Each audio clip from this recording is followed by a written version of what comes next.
Everything you do to be loved is a confession that you are not. Every smile, every gesture, every word shaped to please another is a small betrayal of the soul. You call it kindness, connection, belonging.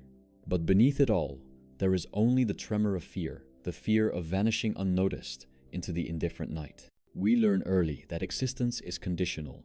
The infant's cry is answered only when it pleases. The child's worth is measured by the glow in another's eyes.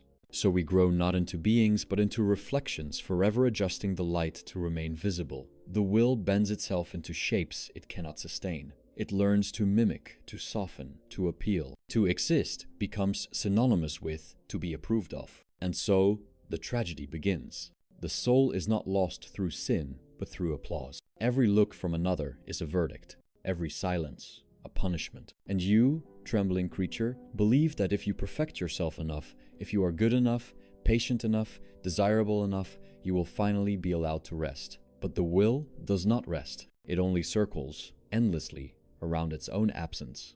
Listen closely. There is no love pure enough to rescue you from the hunger to be loved. The moment affection arrives, the will twists it into a demand. See me more, see me still. What was once tenderness becomes fear's disguise. You do not want love. You want confirmation that you exist. The world teaches you to perform your own worth. Work harder. Smile more. Be interesting. Be kind. Be beautiful. Be authentic. The cruelest word of all. Authenticity, they say, as though the self were a possession waiting to be unwrapped. But the self is a mirage. It appears only when seen and fades when forgotten. You chase reflections in the mirrors of others and call it connection. You decorate your emptiness with approval and call it meaning. But meaning born of validation is a narcotic, not a truth. Each compliment is a dose. Each like, a small reprieve from the terror of being nothing. And when the silence returns, you feel it, that quiet vacuum beneath the ribs, where being collapses into absence. That is the true shape of the self, not presence, but longing for confirmation. What you call love is merely the will's strategy to escape itself. You believe in unity, but every embrace hides separation. You believe in empathy, but every act of empathy contains calculation, the subtle wish to be perceived as good. We are not selfless creatures. We are craftsmen of impressions, artisans of deception, endlessly arranging ourselves into tolerable forms. This is the true loneliness, to know that, even when you are seen, it is not you who is loved, but the image you built to be bearable. The world does not embrace your essence, it admires your disguise. And you learn to smile beneath the weight of your own falsity. Every time you silence yourself to preserve peace, you carve another scar into your unseen self. Every time you nod to avoid rejection, you die a little more inside the polite prison of belonging. You become a ghost, haunting your own face. But the face grows tired. The mask becomes heavier with time. And one day, the applause sounds hollow. The compliments feel like noise. You stand among them, surrounded by admirers, and feel the great vacuum open beneath your feet. For the first time, you sense that their love cannot fill you because it was never meant to. Their approval keeps you bound to a fiction. It is not hatred that enslaves humanity. It is the need to be liked. Hatred is at least honest in its exposure of the will, but the need to please is deception sanctified. It transforms the soul into a servant of appearance. You are no longer living. You are performing life for an invisible judge. This judge has no name. It lives in every gaze you imagine, in every silence you interpret. It whispers in your mind before you speak, guiding your tone, your words, your posture. It makes you fear your own authenticity, for authenticity risks disapproval, and so the will survives by shrinking itself. You become gentle, accommodating, endlessly flexible not out of virtue, but terror. You avoid confrontation not from wisdom, but from the dread of being unloved. You would rather suffocate quietly than disturb the fragile illusion of harmony. In the eyes of others, you are kind. In the eyes of truth, you are lost. For kindness that serves fear is not kindness. It is submission. This is not cruelty. It is anatomy. The will is incapable of stillness. It creates masks as naturally as lungs create breath. The body seeks air. The will seeks approval. Even the ascetic who renounces the world may secretly long to be admired for his renunciation. There is no virtue that cannot rot into vanity. You think you are escaping the world's judgment, but you are only rearranging it inside you. even solitude becomes theater. You begin to imagine how your loneliness might appear to others noble, tragic, poetic. But the moment solitude becomes spectacle, it is no longer solitude. The disease of pleasing does not end with others, it metastasizes inward. You begin to perform for yourself. You create ideals, compare yourself against them, and applaud or condemn yourself in endless repetition. You become both the actor and the audience, the sinner and the priest, the slave and the master. No one watches you, yet you cannot stop acting. This is the quiet despair of consciousness. The need to appear becomes more real than the need to be. But beneath it all, something still flickers, a faint, nameless exhaustion. You begin to sense that all your efforts to be loved have not brought you closer to peace, but further from it. The smiles, the acceptance, the admiration, all of it only deepens the wound. You wanted to belong, you forgot to exist. To please is to barter with your own silence.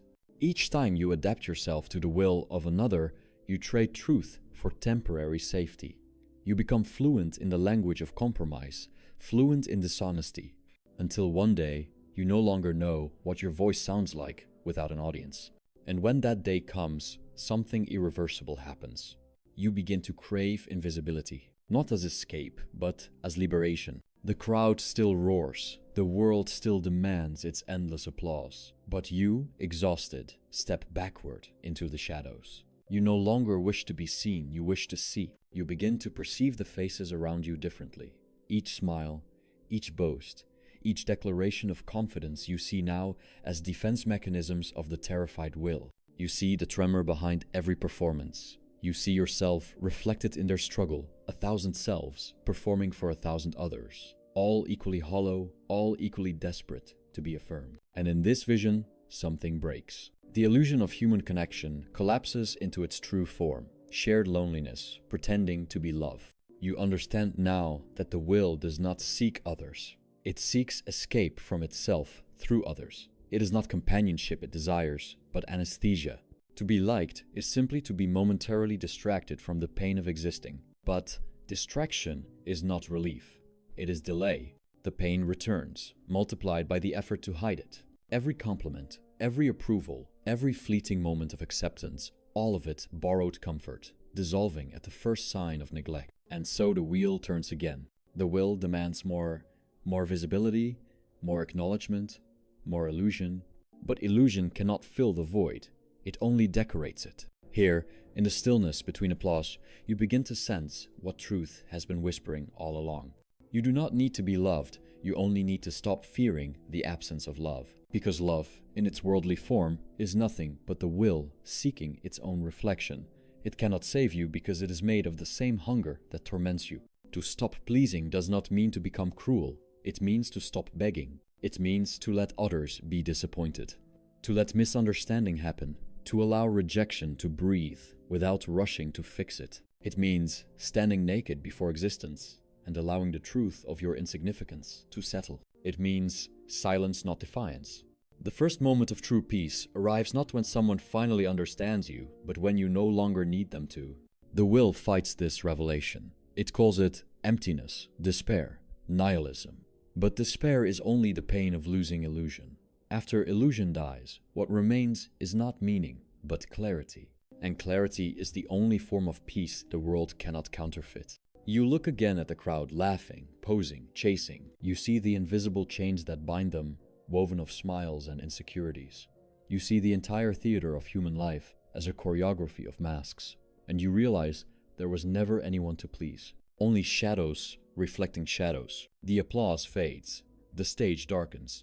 And in the darkness, you finally breathe. No performance, no role, no gaze to sustain. Just the quiet hum of existence, indifferent, complete. In that quiet, you sense the faintest mercy. Not the mercy of love or salvation, but of truth. The world does not care, and because it does not care, you are free. Desire is the original wound. It is the invisible tremor that sustains existence, the ceaseless ache behind every heartbeat.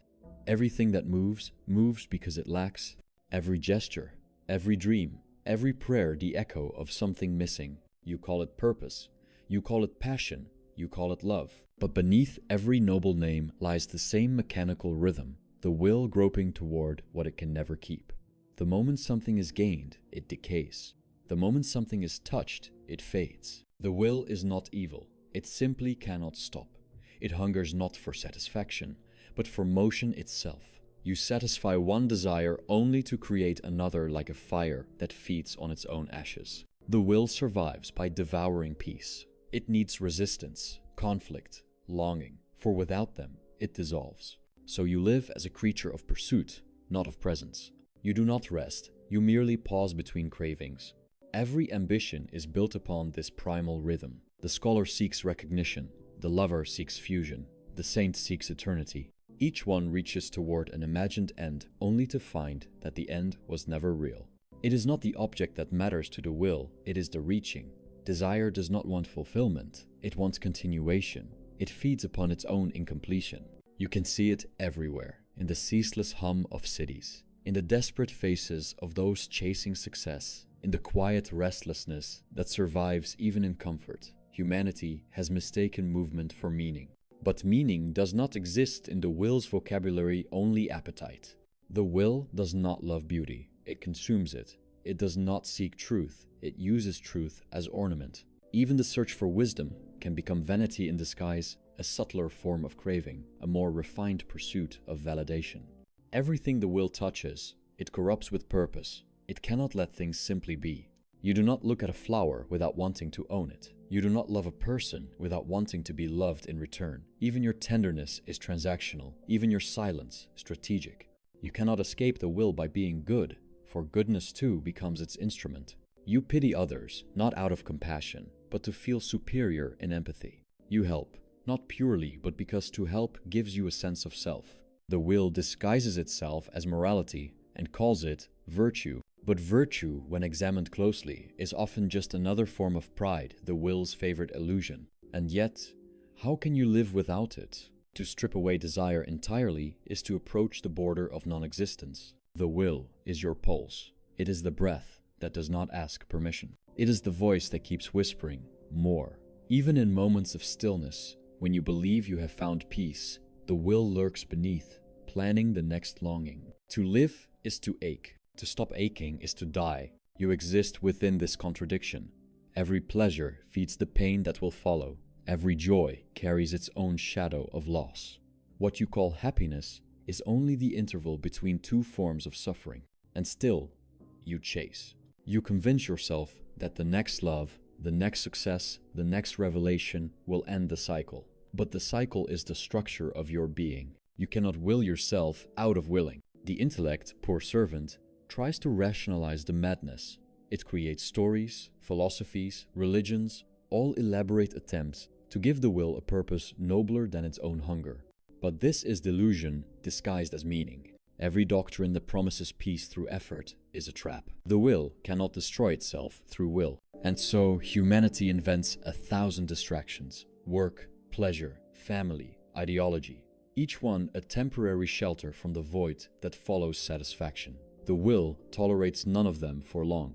It grows restless again, as though the blood itself demands new struggle. The tragedy is not that life is painful, it is that the will interprets pain as failure rather than as the essence of existence. To be alive is to oscillate between yearning and disappointment. Every moment of serenity is borrowed, every calm temporary. The wise do not escape suffering, they cease to be surprised by it. Look closely at your own daily movements. The small humiliations, the silent comparisons, the endless adjustments to remain acceptable. These are not conscious choices. They are the reflexes of the will defending its fragile continuity. When you are ignored, the will flares up a panic disguised as hurt. When you are praised, it swells but only briefly before demanding more. The will is insatiable because it feeds upon itself. The more you feed it, the hungrier it becomes. That is the architecture of torment. The disease that drives civilizations, builds monuments, writes symphonies, starts wars. The will to be seen animates all of it. Even love, that most sacred of illusions, is built on this architecture. Two wills facing one another, each mistaking reflection for recognition. The lover does not want the beloved. He wants himself confirmed through the beloved's gaze. "See me," says one. I see you, says the other, but neither sees, they only mirror. Desire is not communion. It is the will echoing within another's body. Every I love you is secretly followed by do you still love me? The cry of the will demanding continuity. Even the most passionate union ends in separation, for the will cannot sustain fulfillment. Once satisfied, it grows indifferent. Once indifferent, it seeks again. You suffer not because the world denies you, but because your will does not know what it wants. It wants everything, and therefore nothing satisfied. This is why all victories taste of ash. The moment you hold the prize, its value dissolves. What you pursued so fiercely becomes hollow the instant it is yours. The chase was life itself, the having, merely the shadow of the chase. And yet, you keep running. You cannot stop, not because you believe in what you seek, but because you fear the silence that follows when you no longer seek it. For silence reveals the truth. You were never running toward anything. You were running away from stillness. Stillness is unbearable because it exposes the absence, beneath desire the raw void, of being without wanting. The will cannot abide that emptiness. It mistakes it for death. And yet, only there, in that emptiness, lies the faint outline of freedom. To see desire as mechanical is to loosen its grip. To see craving as reflex, not destiny, is the first breath of clarity. You begin to sense the machinery inside you, the automatic movements of wanting, fearing, pleasing, grasping. They no longer appear personal. They are not you. They are the will, the ancient blind force, animating every living thing. And once seen, its power weakens. You begin to watch your desires like weather forming, dissolving, passing. You begin to see your ambition, your shame, your jealousy, not as moral flaws, but as natural storms within consciousness. The will has no ethics. It simply is. In that recognition, a quiet kind of dignity emerges, not pride, but awareness. You are not free in the sense of control. You are free in the sense of knowing there is never control to begin with. Freedom is not mastery. It is understanding. You cannot kill the will, but you can stop mistaking it for yourself. You can let it move as it must, without worshipping its desires as sacred. To want less is not defeat, it is recovery. In a world intoxicated with motion, withdrawal appears as death, but it is not death. It is awakening from the fever of becoming. The will wants to please, to chase, to conquer, but awareness does not. Awareness simply sees. It watches the madness of striving without identification, and in that watching, a new silence begins. It is not peace in the sentimental sense. It is not joy, not fulfillment. It is absence, the gentle absence of compulsion. When the will screams, more, awareness replies, enough. And in that single word, a fracture appears in the machinery. Through that fracture, stillness enters. Stillness does not save. It does not heal. It merely reveals what was always there, a life untouched by wanting. You realize then that you were never meant to be fulfilled, only to awaken. The will is the ocean. Awareness is the shore. The waves crash endlessly, but the shore remains unmoved. To live without pleasing, without chasing, without decoration, is to stand as that shore silent, eroded, eternal. You do not conquer desire. You outlast it. And when its waves finally recede, you are left not with triumph, but with the faint taste of nothing. But this nothing is not emptiness. It is peace. Not the peace of satisfaction, but the peace of no longer needing to be satisfied. The disease of the will cannot be cured, but it can be seen, and to see it is already to weaken it. You are not your hunger. You are the space through which it passes. The sickness of the will finds its cathedral in the world. What burns quietly within the individual becomes spectacle when multiplied by millions. Civilization is the will-made architecture desire built into stone, glass, and screen.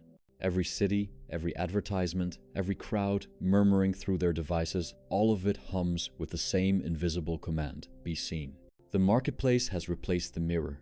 The soul no longer asks, who am I, but how do I appear? Authenticity, once whispered in solitude, is now monetized, optimized, broadcast. You post your sorrow, filter your joy, and call it connection. Yet beneath each digital heartbeat is the same ancient plea, look at me. The machinery of vanity has become divine. The algorithm, impartial god of attention, rewards only performance. What is quiet, sincere, or withdrawn evaporates in this lightless economy. Silence does not trend. Stillness is penalized. The will thrives here because everything feeds it the constant comparison, the endless scrolling, the illusion of proximity. You are told this is freedom, that you can become anything, create your own meaning, shape your identity as art. But the more masks you design, the further you drift from what cannot be shaped. The cult of individuality is the perfect disguise for conformity. Everyone curates difference in the same way. Everyone screams to be unique, and in that chorus of originality, all voices merge into static. Culture has turned the will's hunger into its engine. It promises transcendence through consumption, belonging through visibility, purpose through productivity. You work to buy symbols that prove your worth to others who are also working to prove theirs. A circular feast, each eating the illusion of the other's satisfaction.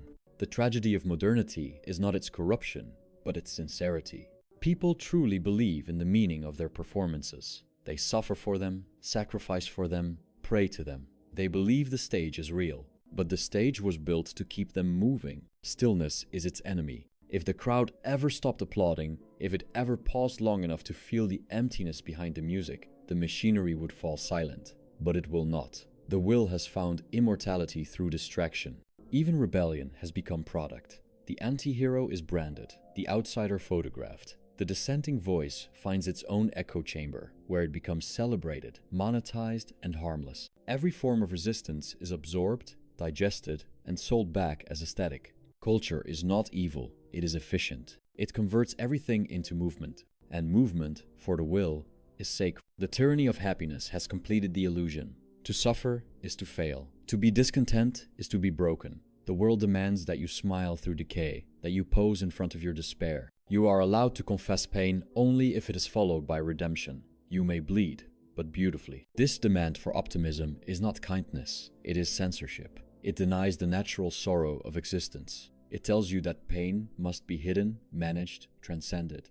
And so, you decorate your despair and call it growth. You rename exhaustion as resilience. But suffering does not vanish when renamed. It festers beneath the painted grin. The cult of positivity is the most insidious form of cruelty. It forbids honesty. To admit futility is heresy. To acknowledge the void is unmarketable. And yet, truth lives only there in the unadorned acceptance that life does not bend toward satisfaction. You are told to manifest, to visualize, to align with abundance. But abundance is merely the will's poetry for greed. It wants more not because it lacks material, but because it lacks meaning, and meaning cannot be manufactured. It can only be seen through when all illusions have burned away. Even love, the last refuge of sincerity, has been converted into spectacle. The language of devotion replaced by performance metrics, attention, consistency, validation. Love has become a mirror for ego's hunger. You do not seek union, but evidence. You want proof that you matter, that your reflection still exists in another's eyes. And when that proof fades, as it always does, you call it heartbreak. But heartbreak is not loss. It is the will awakening from one illusion into another. The beloved was never yours. Only your projection was. Culture thrives on this cycle. It feeds you promises of belonging through images of others who also pretend to belong. It creates idols of satisfaction so that you may spend your life chasing shadows. It calls this progress. But progress toward what? Toward more efficient misery. Toward faster distraction. Toward the industrialization of desire. Even the spiritual marketplace obeys this pattern. Gurus sell serenity in installments. Enlightenment becomes a subscription model. The will, ever cunning, disguises its hunger beneath sacred words, growth, purpose, alignment. Yet the mechanism remains identical, wanting disguised as awakening. And the truth, as always, stands quietly at the periphery watching. To see the world clearly is to lose the ability to participate without irony. You cannot unsee the machinery once you've glimpsed it. Every gesture of ambition becomes absurd. Every promise of success, tragic comedy. You begin to feel the heavy beauty of futility, how all striving, personal and cultural, circles back into dust. Empires, technologies, movements, ideas, each a spark briefly illuminating the void before fading into the same darkness that preceded it. Civilization itself is a mirror for the will's restlessness. And like the will, it cannot stop. The machines hum not because they serve us, but because they are us materialized will, vibrating endlessly to avoid stillness. And yet, there are moments small, nearly imperceptible when the illusion flickers. When the advertisement fails to seduce, when the noise feels unbearable, when a quiet afternoon confronts you with your own naked being, you look around and see the silent architecture of the lie. The streets, the screens, the faces, all speaking the same language of continuation. And in that moment, you feel the faint gravity of stillness pulling at you. You want to look away, because to see clearly is to feel alone. The crowd dissolves when truth enters the room. There is no we in awareness, only the unshared recognition that everyone is performing their own survival. But in that solitude, a strange tenderness arises not toward people, but toward existence itself. The futility begins to shimmer. The absurdity becomes almost sacred. The will cannot comprehend this. It asks, then why live? But life does not need a reason. It exists without justification, without audience. The tree does not seek applause. The wind does not crave purpose. Only man demands meaning, and in that demand, he suffers. Culture promises to relieve this suffering through distraction. Truth relieves it through surrender. To see the futility of pleasing the world is not despair. It is purification. You begin to notice how every attempt to impress, to belong, to appear is simply the will's echo in social form. To withdraw from this noise is not cowardice. It is the beginning of sanity. You do not owe the world your performance. You do not owe the stage your presence. You owe only this: silence before the machinery. And when you stand still long enough, when the applause finally fades in your mind, you begin to feel something vast and indifferent beneath all this movement, not meaning, not comfort, but being itself. Culture cannot touch that. No advertisement can sell it. No philosophy can improve it. It simply is unmoved, unadorned, unashamed of its emptiness. And perhaps that is the only truth worth knowing. All the masks of civilization crumble, yet the silence beneath remains untouched. The revolt begins not with noise, but with exhaustion. One day, the will's voice grows hoarse. The chase loses its intoxication. The stage, once bright, becomes unbearable in its glare. You look around at the faces, smiling, striving, pretending, and something inside you stops cooperating. The machinery still moves, but you no longer feed it.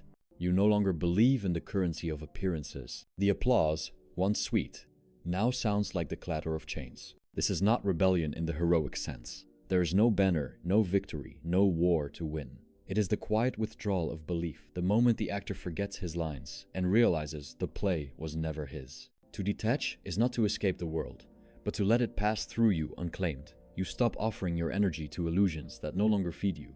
You stop decorating the prison walls with meaning. At first it feels like death. The will, deprived of its usual narcotics, convulses. It begs for distraction, for purpose, for a new identity to wear. It whispers, you must become something, but you no longer obey. You have seen too much. You have tasted the futility of becoming. And so begins the silent revolt, the revolt of stillness. You do not announce it. You do not explain it. You simply begin to vanish from the marketplace of validation. Your silence is mistaken for arrogance, your detachment for coldness. But it is neither. It is fatigue elevated to clarity. You stop arguing because you see that every argument is the will defending its mask. You stop justifying yourself because justification implies debt, and you owe no one an explanation for ceasing to play. The will still murmurs within you, but it no longer commands. Its demands sound distant, almost childish. Be admired, it says, and you smile faintly. Be loved. It begs, and you nod with pity. You no longer fight it. You let it speak and dissolve. You realize that most human communication is camouflage, not expression, but protection. Words exist to maintain the illusion of coherence, to keep the abyss from speaking through us. When you detach, the need for speech diminishes. You begin to value silence not as virtue, but as necessity. For silence is not emptiness, it is the absence of noise that never mattered. In detachment, life loses its dramatic tone. Success and failure flatten into the same gray texture. You still move through the days, but motion no longer carries weight. You act without expecting reward. You speak without expecting echo. The will hates this neutrality. It calls it depression, nihilism, apathy, anything to drag you back into motion. But the absence of desire is not despair. It is clarity stripped of color. You have mistaken agitation for vitality your entire life. Now you learn that stillness is not death, it is life without hysteria. You begin to see that the world never asked for your cooperation. The sun rises indifferent to your ambition. The earth rotates without waiting for your affirmation. The universe does not notice your withdrawal, and in that neglect, you find freedom. You no longer seek to be understood. You no longer decorate your truth to make it palatable. You speak less. And when you do, your words emerge not to persuade, but to clarify your solitude. You find small beauty in decay, not because it promises renewal, but because it ends quietly. Everything that ends teaches you something about peace. The falling leaf does not resist. The dying day does not plead. They vanish without performance. To detach is to imitate this quiet elegance. It does not mean renouncing the world. It means seeing it without being deceived by it. You can walk through crowds, answer questions, perform duties, but somewhere behind your gestures, an inner stillness remains untouched. This stillness is not chosen. It is discovered after illusion collapses. It is not the product of effort, but of exhaustion refined into insight. When you stop seeking approval, you stop being a hostage to every frown and smile. You begin to act from necessity, not from fear. You begin to love, not because love promises continuity, but because it arises naturally from clarity. This love is not sentimental. It asks for nothing, claims nothing. It flows and disappears, like rain on stone. To detach is to stop confusing feeling with truth. The will thrives on emotion, because emotion justifies movement. When you stop worshipping how you feel, you begin to see. And what you see is terrifying at first. The world stripped of meaning, people moving without awareness, yourself included. But beneath the terror, there is calm because you are no longer fighting the futility. You understand that life does not owe you harmony. You understand that peace is not an experience, but the absence of expectation. The will cannot survive long without illusion. Once illusion dissolves, it weakens. What remains is not joy, but serenity, a serenity that does not depend on circumstance. You begin to prefer anonymity, not because you despise the world, but because you have no desire to decorate yourself for it. Recognition feels like interruption. Praise feels like misunderstanding. You move gently, quietly, as though afraid to disturb the silence you finally found. This is not withdrawal from life, but intimacy with it. Without the will's interference, even ordinary moments glow faintly: the light on a wall, the sound of rain, the texture of breath. You see how existence was always complete, even while you begged it for purpose. You see now that everything you called meaning was just movement away from what already was. Detachment is not coldness, it is precision. It cuts through the unnecessary, leaving only what cannot be taken. You no longer depend on love to justify your being. You no longer depend on success to prove your worth. You no longer depend on hope to disguise your fear. You live without the future tense, and in that absence, a strange gentleness returns. Not the sentimental gentleness of comfort, but the impersonal softness of acceptance. You forgive not because forgiveness is moral, but because there is nothing left to protect. Resentment requires identity. Detachment erodes identity. What can be offended when you no longer cling to I? The will wanted permanence. Awareness accepts disappearance. The revolt, if it can be called one, is a surrender not to the world, but from the world. You drop your allegiance to illusion. You no longer belong to ambition, to validation, to performance. You belong only to what cannot be named. And so, you walk differently, the steps lighter, the gaze less urgent. You do not rush to fix or explain. You do not wish to convert others to your stillness. That would be the will's final trick. You simply remain like a shadow that no longer needs to prove its shape. When you stop pleasing, you stop performing existence. What remains is existence itself, silent, simple, unadorned. The world will not understand this. It will call you detached, distant, perhaps even broken. But these words belong to those still trapped in movement. You now belong to the pause. The will still murmurs, but you no longer translate its cries into action. You let it speak and fade like wind passing through empty corridors. You have not conquered the will, you have become transparent to it. And in this transparency, life begins to resemble eternity, not because it lasts forever, but because it no longer asks to. This is the silent revolt, not a refusal of life, but an end to negotiation with its illusions. You accept the futility, and in that acceptance, you are no longer its victim. The world continues its noisy theater. The lights blaze, the actors shout their lines, but somewhere behind the curtain, a figure stands in stillness, unseen, unimportant, free. And that figure is you, no longer the performer, but the witness. Silence is what remains after the will collapses. Not the silence of absence, but the silence of completion. The storm does not end with peace, it ends with exhaustion. And in that exhaustion, the sky is no longer burdened by movement. You have chased, suffered, adorned, and resisted. You have loved and lost and believed and broken belief. You have stood beneath the blinding light of approval and in the loneliness of its absence. Now you stand in neither. You are simply here not as identity, but as remainder. Sobriety begins when meaning stops intoxicating you. The world, stripped of its promise, still stands clear, unsentimental, quietly luminous. To live without desire is not to be dead, but to be awake. Desire is the fog that once wrapped everything in significance. Its vanishing reveals the plainness of existence, and that plainness is its beauty. The tree, the wall, the fading light they no longer symbolize, they simply are. You begin to see how everything you once loved was filtered through the will's hallucination.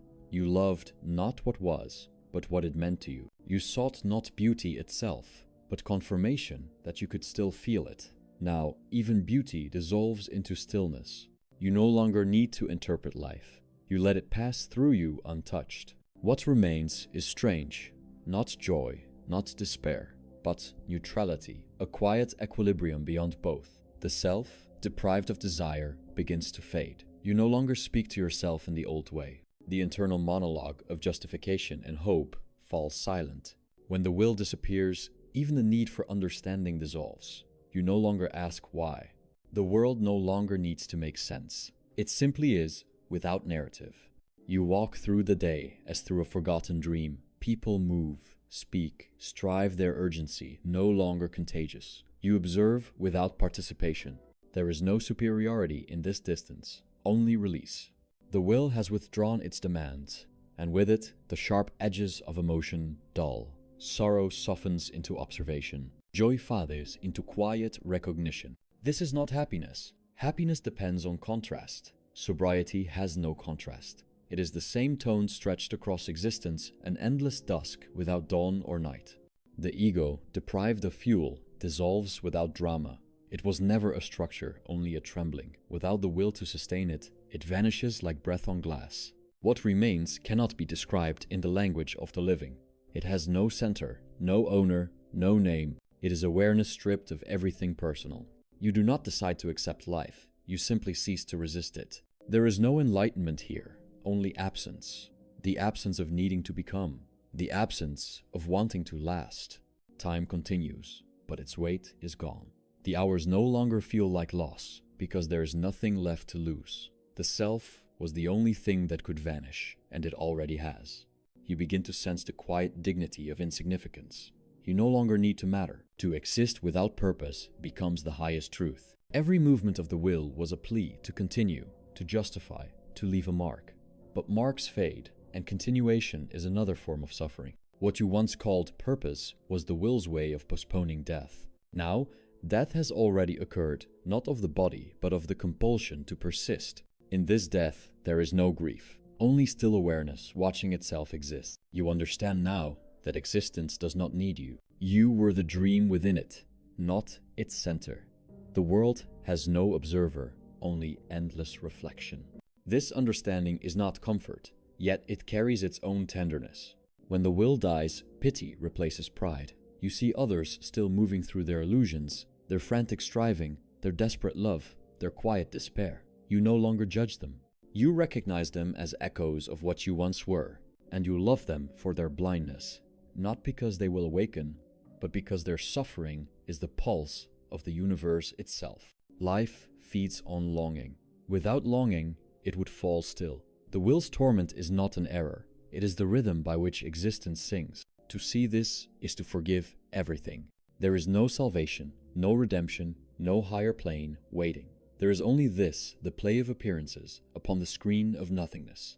You begin to smile at its futility, not mockery, but understanding. Every human attempt to build eternity was merely time arranging itself more intricately. Every cry for meaning was the void yearning to hear its own echo. And yet, even knowing this, life continues. The will, wounded but immortal, flickers in others. Children are born, desires awaken, the cycle renews itself endlessly. But you, the witness, remain outside the circle. You no longer participate in its fever. You stand in the stillness at its center, watching the wheel turn without illusion. There is no urge to stop it, only the quiet awareness that nothing was ever moving, that the turning was appearance, not event. In sobriety, the dualities vanish, joy and sorrow, success and failure, self and world. What remains is not unity, but the end of separation's importance. You begin to feel transparent to existence. Events pass through you like light through glass. Nothing clings, nothing accumulates. Memory loses its authority. Future loses its promise. Even thought softens it, no longer argues, only murmurs. The will's final whisper is gentle. What was the point? And awareness answers without voice. There was none. There didn't need to be. This is not despair. It is relief from the tyranny of explanation. Meaning was the final illusion. Its death reveals simplicity, the kind that does not shine, does not promise, does not pretend. To exist becomes identical with to disappear. You realize that you do not own consciousness. You are owned by it. You are its shadow, not its source. And as shadows do, you begin to fade with the setting light. The mind, emptied of striving, no longer distinguishes between pleasure and pain. Both are movements of the same current, now passing through you without resistance. Everything that once felt personal becomes elemental hunger, fatigue, even love. They move through you, but they do not bind. You do not interpret them, you let them be. This is the final form of seeing unaccompanied by interpretation. In the quiet of this vision, the world regains its innocence. It was never cruel, only blind. It did not deceive you. You deceived yourself by asking it for answers it could never give. The trees sway, the streets hum, the people continue their errands. Everything goes on exactly as before, only now you no longer demand meaning from it.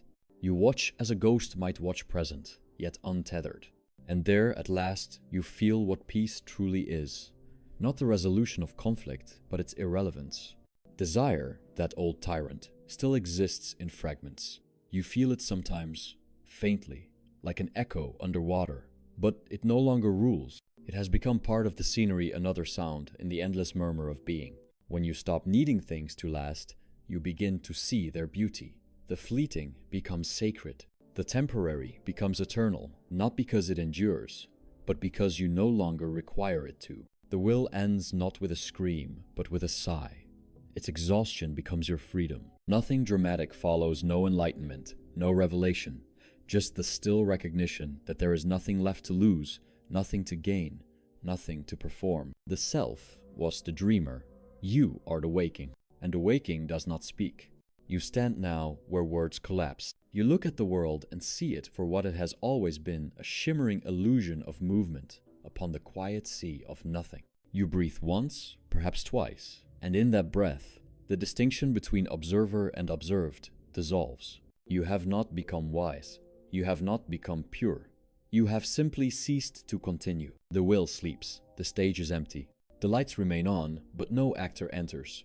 And in that vacancy, something vast, indifferent, and unspeakably serene. No one claps. No one notices. No one needs to. Because the play has ended, and there was never anyone there to perform. Only the silence remained. And in that silence, the truth. Stop pleasing the world. It never noticed, and in that absence, you are free.